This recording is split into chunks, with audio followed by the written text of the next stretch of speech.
सुप्रभात मंडळी. मी निलिमा पटवर्धन आणि आपण सध्या वाचत आहोत डॉक्टर ज्योती चिंचणीकर यांच्या मंत्र्योत्तम नाना या कादंबरीवर आधारित सौ मीनाक्षीताई देशमुख लिखित लेखमाला नाना फडणवीस. कालच्या पुढे सुरू करते. काल आपण बघितलं की गंगाधर पंत निस्तुऱ्यांचा माणूस नानांच्या भेटीसाठी थांबला होता आणि आता त्याची भेट घेणार होते नाना. बघूया पुढे काय होतंय. लोहगडावर नानांतर्फे धोंडोपंत निस्तुरे गडाची व्यवस्था पाहत होते. गंगाधर पंत त्यांचे धाकटे भाऊ. सध्या धोंडोपंत मोहिमेवर असल्यामुळे गडावरील कारभार गंगाधर पंत पाहत होते. नानांनी लोहगडावर नुकतंच बांधकाम करवलं होतं. गंगाधर पंतांचा माणूस आत येऊन नानांना मुजरा करून अदबीनं उभा राहिला. बोला, काय काम आहे? निस्तुरे सरकाराने आपल्याला विचारायला पाठवले. लोहगडाच्या कामासाठी बळी द्यायचे, काय करायचे? नाना म्हणाले, जी काय रूढी प्रथा असेल त्याप्रमाणे करा म्हणावं. आज्ञा, असं म्हणून नमस्कार करून तो निघून गेला. आपल्या लवयासम्यानिशी कर्नल ऑप्टन पुरंदरात दाखल झाला. रीतीप्रमाणे दरबार भरवून कर्नल ऑप्टनची आणि बालपेशव्यांची भेट घडवण्यात आली. अवघे 1.5 वर्षांचे बालपेशवे आणि मातोश्री शेजारी बसून धीटपणे इंग्रज वकिलांची भेट त्यांनी घेतली. त्यांचे नजराणे स्वीकारले. परत फेडीच्या नजराण्याची तपके हस्तस्पर्श करून त्यांना देववली. सवाई माधवरावांचे दरबारातील समंजस आणि प्रौढ वर्तन पाहून इंग्रज वकील कमालीचे आश्चर्यचकित झाले. औपचारिक भेटीनंतर तहाच्या वाटाघाटी सुरू झाल्या. परस्परांवर कुरघोडी करण्याचा प्रयत्न दोन्हीकडून चालू होता. इंग्रज साष्टी सोडण्यास बिलकुल तयार नव्हते. 2 महिने चर्चा चालली. सवाई माधवराव गंगाबाईंचा खरा मुलगा नसल्याचा एक प्रवाद राघोबांनी उठवला होता. परंतु इंग्रजांचा संशय दूर झाला, पण तह ठरत नव्हता. दोन्ही पक्ष आपापल्या मुद्द्यांवर हटून बसलेले होते. शेवटी तह मोडून ॲप्टन परत जाण्यास निघाला. एवढ्यात बातमी आली की रत्नागिरीच्या किल्ल्यात असलेल्या सदाशिवरावांचा तोतया कैदेतून सुटून बंड करत आहे. हे नवीन प्रकरण उद्भवल्यावर इंग्रजांची वैर न वाढवता ताबडतोब समेट करणं कारभाऱ्यांना भाग पडलं. साष्टी बेट इंग्रजांकडे राहू द्यावं, मात्र इंग्रजांनी राघोबांचा पक्ष सोडावा, त्यांना मदत करू नये. तसेच कारभाऱ्यांनी दादासाहेबांना 3,15,000 नेमणूक देऊन त्यांना गंगातीरी राहू द्यावं असं ठरलं. तोतयास पुण्यात आणण्यात आलं. रामशास्त्री, पुरंदरे, कृष्णाराव काळे, हरिपंत, पंतगुरुजी, बाबूजी नाईक असे अनेक जाणते मान्यवर तसेच पुण्यातील प्रतिष्ठित सावकार, वाणी अशा सर्वांसमक्ष 8 दिवस व्यवस्थित चौकशी करण्यात आली. सर्वांनी एकमुखी तोतया असल्याचा निर्वाळा दिला. सामान्य जनतेलाही मोकळीक देण्यात आली. ज्याला संशय असेल त्यांनी तोतयाला भेटून बोलून खात्री करून घ्यावी. सर्वानुमते तोतया असल्याचं निष्पन्न झालं. शिक्षेचा निर्णय होणं बाकी होतं. पुरंदराहून गंगाबाईंचा तातडीचा निरोप आला म्हणून नाना त्यांना भेटण्यास पुरंदरला आले. अलीकडे नाना पुण्यालाच राहत होते. अधूनमधून पुरंदरवर येऊन जाऊन असत. बापू मात्र पुरंदर, सासवडलाच मुक्कामाला असत. गंगाबाई म्हणाल्या, बसावं नाना. म्हणाल्या, तोतयाच्या बाबतीत काय निर्णय ठरला? नाना म्हणाले, तोतया असल्याचा निर्वाळा सर्वानुमते झाला. त्याला देहांत शिक्षा देणे अनिवार्य आहे. गंगाबाई म्हणाल्या, देहांत शिक्षा दिली नाही तर चालणार नाही का? नाना म्हणाले, मातोश्री, त्याचा अपराध फार मोठा आहे. त्याने भाऊकाकांचं नाव धारण करून राज्यात बखेडा निर्माण केला. त्याला पकडण्यासाठी लढाया कराव्या लागल्या. कित्येक सैनिक मारले गेले. लक्षावधी रुपयांचा चुराडा झाला. राज्यात फुटीरता निर्माण झाली. त्याला जिवंत ठेवण्याची चूक स्वर्गीय माधवरावांनी केली. तीच चूक पुन्हा आपण करून चालणार नाही. तरी पण मातोश्री, आपली काय इच्छा आहे? माझी नाही हो, पण पार्वती सासूबाईंच्या मनाचा विचार. नाना म्हणाले, पार्वती काकूंच्या सात्विक सरळ स्वभावाचा फायदा घेऊन लोकांनी त्यांच्या मनात नाही नाही ते भरवलं. मी स्वतः काकूंना भेटून त्यांचा गैरसमज दूर करेन. मातोश्री, मी आपणास वचन देतो की त्यांचा संशय पूर्ण दूर झाल्याशिवाय मी अंतिम निर्णय घेणार नाही. गंगाबाई समाधान पावल्या. नाना पार्वतीबाईंच्या महाली आले. त्या बाहेर येताच नानांनी उठून त्यांना नमस्कार केला. त्यांची प्रकृती आणि चेहऱ्यावरचा प्रचंड मनस्ताप पाहून नाना म्हणाले, मी दुसरा वैद्य पाठवतो. कशाला वैद्य नाना? त्यापेक्षा थोडं विष आणून द्या ना.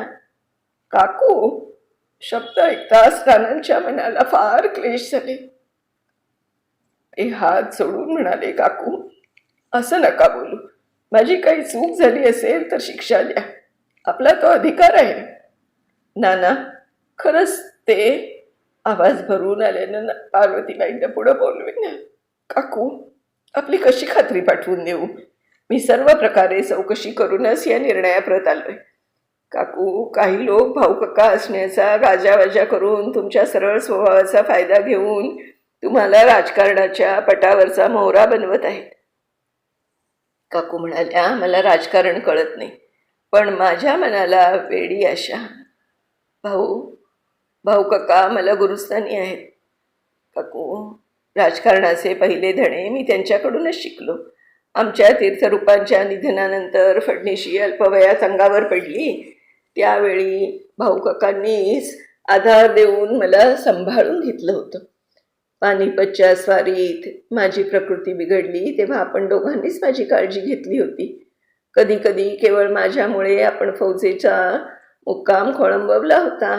हे सर्व विसरण्या इतका मी कृतज्ञ आहे का?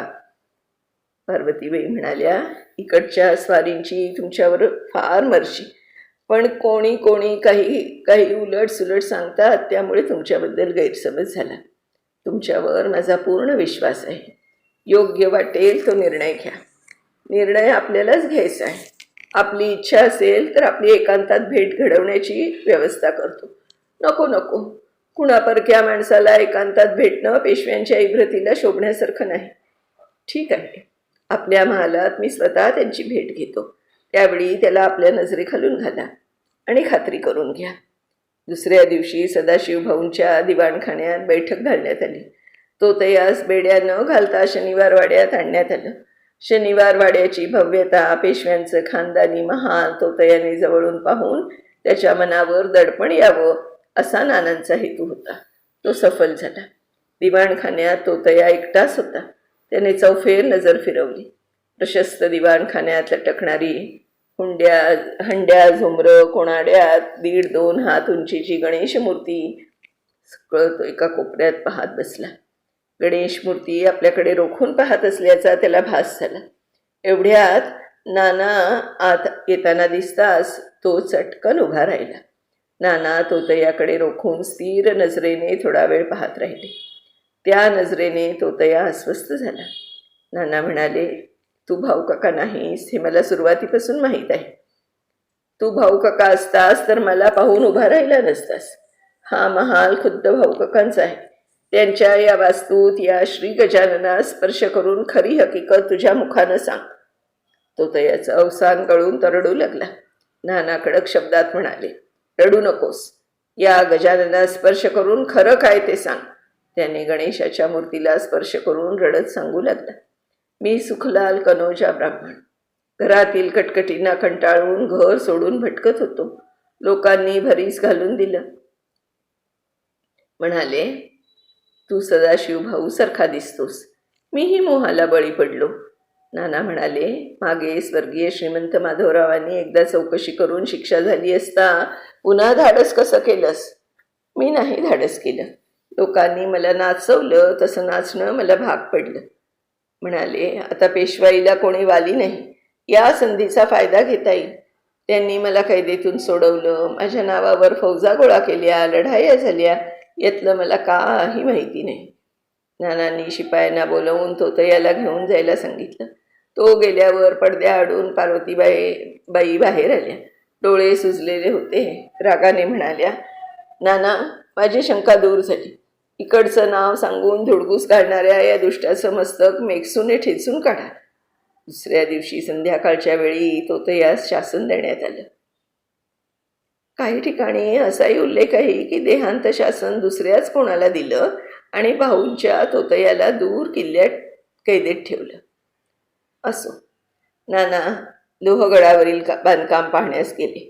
लोहगडाचे बांधकाम नानांच्या मनाप्रमाणे झाल्याचं पाहून त्यांनी धोंडोपंतांची पाठ थोपटली. धोंडोपंत म्हणाले, याचे सर्व श्रेय गंगाधर पंतांना आहे. आज ते असते तर त्यांना सार्थक वाटले असते. त्यांच्या अचानक मृत्यूने काही दिवस बांधकाम लांबलं. ते बोलत असताना एक वयस्कर मनुष्याचा हात धरून 12-14 वर्षांचा मुलगा गड चढून येताना दिसला. धोंडोपंत निस्तुरे म्हणाले, हाच तो शिलेदार साबळे. यांनीच आपली सून आणि लेकाला बुरुजाखाली बळी दिला. नाना ओरडून म्हणाले, काय? त्यांच्या डोक्यात झिणझिण्या आल्या, अंगाला थरथरी सुटली. जवळच्या दगडावर कसेबसे टेकत म्हणाले, इथे माणूस बळी दिला? केव्हा? धोंडोपंत म्हणाले, आपण परवानगी दिली असं गंगाधर पंत म्हणाला. नानांना आठवलं, गंगाधरचा माणूस बळीबद्दल विचारायला आला होता. आपल्याला वाटलं बोकड वगैरे काहीतरी बळी देईल. त्यांची अवस्था पाहून त्या म्हाताऱ्याला संध्याकाळी यायचं सांगून नानांना आपल्या वाड्यात घेऊन आले. गंगाधरने सांगितलेली हकीकत धोंडोपंत सांगू लागले. बांधकामाला सुरुवात झाली, पण बुरुज बांधला जात नव्हता. बांधला की पुन्हा पुन्हा पडू लागला. गावातील वृद्ध लोकांनी सांगितलं की हा गड पूर्वी आदिलशाहीत होता. एका सरदारानं बुरुज बांधण्याचा खूप प्रयत्न केला, पण सारखा पडत होता. त्याला दृष्टांत झाला की एक तरुण जोडपं बळी दिल्यावर बुरुज बांधला जाईल. त्यांनी तसं ठरवलं, पण काही कारणाने त्या सरदाराला गड सोडून जावं लागलं. बुरुज बांधायचा तसाच राहिला. बुरुज बांधण्याचा आपला आदेश होता म्हणून गंगाधर पंतांनी आपल्याला सविस्तर पत्र लिहून एका शिपायाकरवी आपल्याकडे पाठवलं. पत्र? मला कोणतंच पत्र मिळालं नाही. धोंडोपंत पुढे सांगू लागले. पत्र घेऊन गेलेला शिपाई 7-8 दिवस झाले तरी परत आला नाही, म्हणून गंगाधर पंतांनी तोंडी निरोप देऊन दुसरा शिपाई पाठवला. आपली परवानगी मिळाल्यावरच बळी देण्याचं निश्चित केलं. आणि तो पत्रवाला शिपाई तो परत आलाच नाही. 10-15 दिवसांनी त्याच्या चौकशीला माणसं पाठवली तेव्हा कळलं की तो घोड्यावरून पडून जखमी झाला होता. जखम चिघळून ज्वर आला, त्यातच त्याचा अंत झाला. गंगाधरांना वाटलं तो आपल्याला भेटून परत येत असताना जखमी झाला. आपली परवानगी आहे असं समजून बळीसाठी गंगाधर पंतांनी चौकशी चालवली.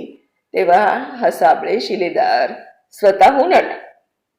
त्याचा 24 वर्षाचा मुलगा आणि 18 वर्षांची सून यांना बळी देण्यास कबूल झाला. त्या मुलाला भविष्य सांगितलं होतं की तू अल्पायुषी आहेस. त्याने विचार केला, मी मरणारच आहे तर कुटुंबाचं तरी कल्याण होईल. नानांनी विचारलं, दोघेही स्वेच्छेने बळी गेले? नाही, मुलगा स्वेच्छेने, पण सुनेची इच्छेविरुद्ध. आता त्यांच्या घरात कोण आहे? म्हाताऱ्याची 2 मुलं, सुना आणि पोरं आहेत. त्यांना काय दिलं? 5,000 मोहरा आणि आपल्याला विचारून जमीन देण्याचं कबूल केलं.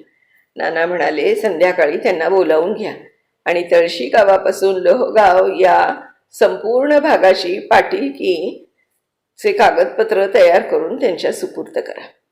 लोहगडावरून आल्यावर नाना फारच अस्वस्थ राहू लागले.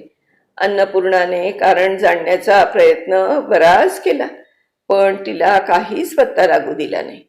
4 दिवसानंतर काही निश्चय करून रामशास्त्रींच्याकडे नाना आले. मंडळी, आता आपण बघूया की रामशास्त्रींच्याकडे नानासाहेब गेल्यानंतर काय त्यांनी तिथे ठरवलं असेल ते उद्याच्या भागात. तर तोपर्यंत मी नीलिमा पटवर्धन आपली रजा घेते. मीनाक्षीताईंचे नेहमीप्रमाणे खूप खूप आभार मानते. उद्या भेटूया पुढच्या भागासह. नमस्कार.